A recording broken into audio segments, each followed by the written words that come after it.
Мен баламды ошол бир кыз менен сүйлөшкөнүн дагы билбеппин. Ал кыз ошол баламды чакырып, ошол бойдон ошко кеткен экен. Бир балага айткан экен, кошуна балага, келиниңиз чакырып атат, мен барбасам болбойт деген немеде шашылыш түрдө үйдө иш кылып аткан жеринен кеткен.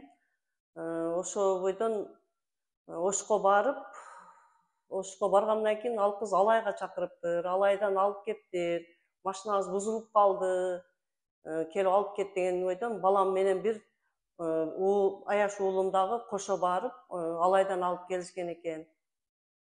Кийин гостиницага жатып аткан жеринен бир өзүбүздүн айылдагы бир бала бар экен.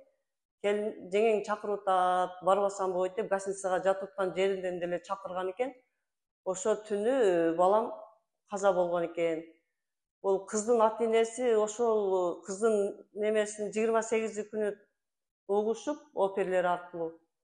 Ошол күнү мени келишип, 8-7 чамасында келишип, мени уртокмокко алышып, белимди сындырышып, телефонумду кайрып колумдан алышып, үйлөрдү тинтип издеп, балаңды дагы өзүңдү дагы өлтүрөбүз деген немеде одоно сөздөр менен сөгүшкөн болчу. Мен өзүм жалгыз эне, ушул баланын көзүн тиктеп отурган энемин. Мындан башка кызым деле, балам деле жок.